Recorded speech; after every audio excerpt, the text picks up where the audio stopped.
Mes chers compatriotes, le 24 mars 2024, le peuple sénégalais a fait le choix de la rupture et de la transformation systémique en m'élisant au premier tour de l'élection présidentielle. Ce scrutin historique, tenu dans un contexte de recul de nos droits fondamentaux les plus élémentaires, fut imposé par un peuple debout, un peuple qui a préféré le courage à la résignation. Cette confiance populaire m'honore et inspire la détermination de la politique de la nation que la Constitution me confère. Elle m'inspire dans la mission que j'accomplis pour penser notre avenir commun et pour rompre avec les méthodes de gouvernance anachroniques au regard des exigences renouvelées de notre société politique. Dès mon installation, j'ai entrepris de faire l'inventaire, comme m'y oblige l'article 1.7 de la loi portant code de transparence dans la gestion des finances publiques. Les résultats de l'audit soumis à ce jour à la Cour des comptes pour validation font ressortir une gestion publique empreinte de légèreté qui ont occasionné des dérapages volontairement cachés dans la gestion des finances publiques, avec une évolution incontrôlée de la masse salariale, de la dette et des intérêts de la dette, une non-maîtrise des subventions et un dérapage dans les tirages sur les ressources extérieures. Les manquements notés ont entraîné une détérioration grave du cadre des finances publiques de notre pays.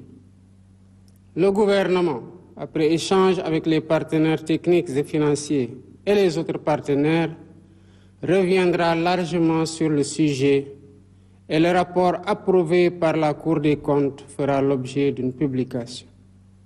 D'ores et déjà, je tiens à assurer que les responsabilités seront situées à tous les niveaux de la chaîne administrative et politique.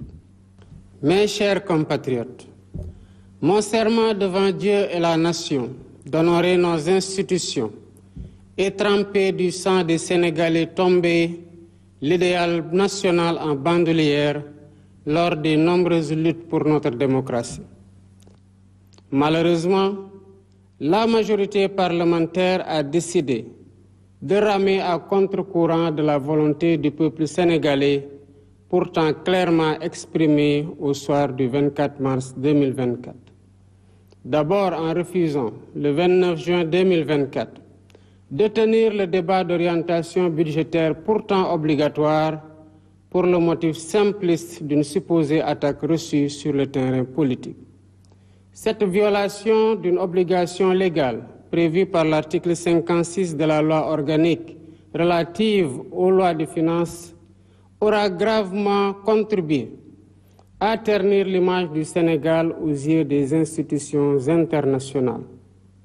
Ensuite, en rejetant le 29 août 2024 le projet de loi constitutionnelle visant à concrétiser la promesse que j'ai faite au peuple de supprimer le Haut Conseil des collectivités territoriales et le Conseil économique, social et environnemental, alors que la situation des finances publiques impose urgemment de rationaliser les dépenses publiques.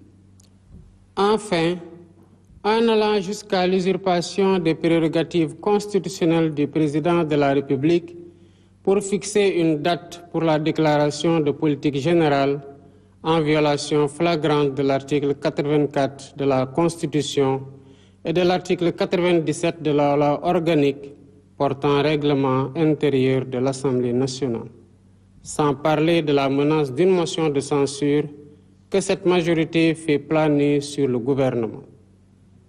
Mes chers compatriotes, en imposant par la force du droit la date du 13 septembre 2024 pour la déclaration de politique générale, il ne s'est pas agi de duper le peuple sénégalais, mais simplement d'asseoir fermement l'autorité de la loi et de rappeler par les actes que l'ordre politique sous mon magistère ne supplantera jamais l'ordre légal. Il y allait donc de mon devoir juridique, éthique et moral de ne céder la moindre parcelle de tolérance aux contenteurs de la loi. J'en ai donc conclu que le gage d'une collaboration franche avec la majorité parlementaire dans le seul intérêt du peuple sénégalais était une illusion. Celle-ci ayant décidé de se détourner du peuple pour promouvoir le culte du blocage et ainsi entraver la mise en œuvre du projet sur la base duquel j'ai été élu. Voilà pourquoi, en vertu des pouvoirs qui me sont conférés par l'article 87 de la Constitution, et après avoir consulté le Conseil constitutionnel sur la bonne date, le Premier ministre et le Président de l'Assemblée nationale sur l'opportunité, je dissous l'Assemblée nationale. La date des élections législatives est ainsi fixée au dimanche 17 novembre 2024. Je dissous l'Assemblée nationale pour demander au peuple souverain les moyens institutionnels qui me permettront de donner corps à la transformation systémique que je leur ai promise. Aujourd'hui, plus que jamais, l'heure est venue d'ouvrir une nouvelle temporalité à notre quinquennat. L'article 3 de notre Constitution rappelle que la souveraineté nationale appartient au peuple.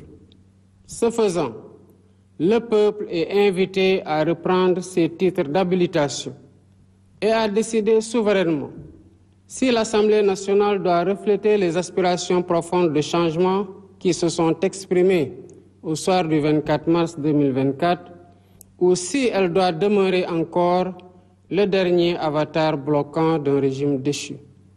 En tout état de cause, le gouvernement garantit la bonne organisation des élections et l'expression libre et démocratique du choix du peuple et que le meilleur gagne. Vive la République, vive le Sénégal.